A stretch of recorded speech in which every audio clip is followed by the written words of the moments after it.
Jake was 11 years old and lived in a small forest town in the state of Oregon, USA. The town was tiny, but surrounded by tall, endless trees. Everyone knew each other.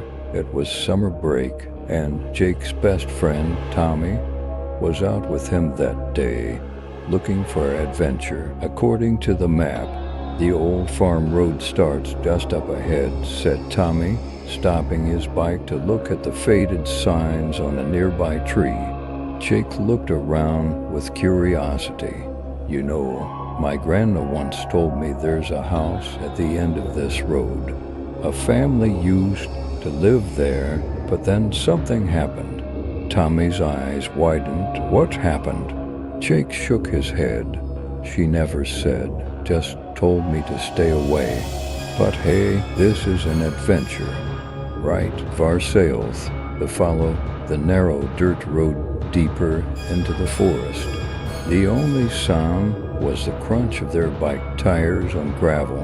Eventually, they reached an old gate. It was made of rusty iron, and, though faded, the word "Do Not Enter" was still barely visible. Behind the gate stood a large, gray, rotting house. Its windows were broken, the walls covered in moss, and the roof looked like it was about to collapse. Dot and Metten. Tommy gulped. Let's go back. This place doesn't feel right. But Jake had already dropped his bike and opened the gate. We'll just take a quick look. Don't be a chicken. Inside, the house was dark. Only a little light came through the broken windows.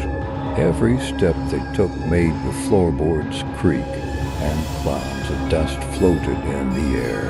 Old family photos still hung on the walls. One showed a mother, a father, and a young boy.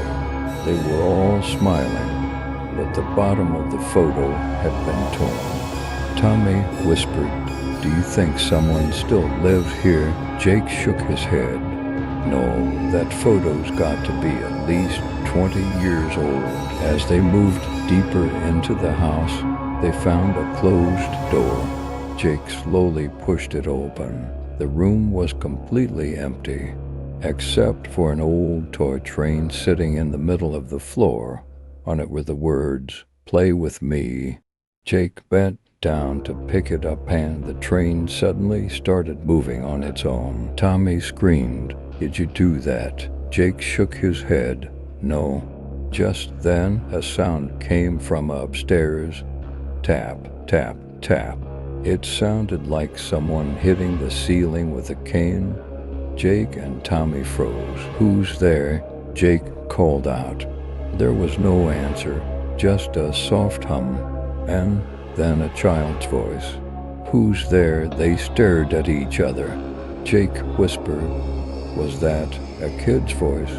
Even though they were scared, they decided to go upstairs. The stairs creaked loudly with each step. It felt like someone was breathing right behind them.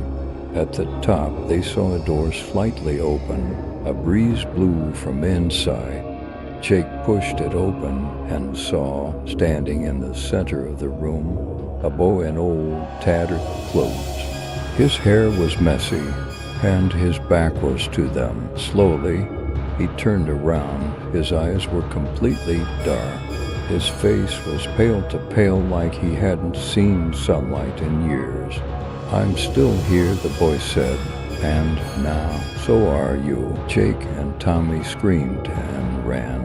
They tumbled down the stairs, only to find the front door was now shut. Tommy pulled at the handle, but it wouldn't open. Then, another voice echoed through the house. "Why won't you play before you go?" Jake ran to a window. He was ready to jump through the broken glass if he had to. Tommy followed. They both escaped, rolling into the muddy grass, running until they were out of the woods. When they finally looked back, the house looked completely different. The windows weren't broken. The door was wide open. It was still quiet. The next day, they told their families everything. The police came and searched the house, but there was no toy train, no photos, no boys' room. The house was empty, but Jake and Tommy still know the truth. There's a child in that house. Maybe a ghost, maybe something else, but he's there, and he's always looking for someone new to play with. Weeks went by. Jake and Tommy never went back to that house.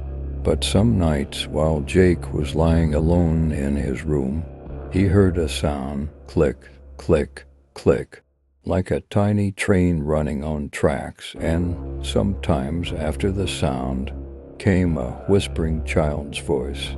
"It's your turn, time to play." The screen fades to black, then these words appear. "Some houses aren't just abandoned, they take you with them."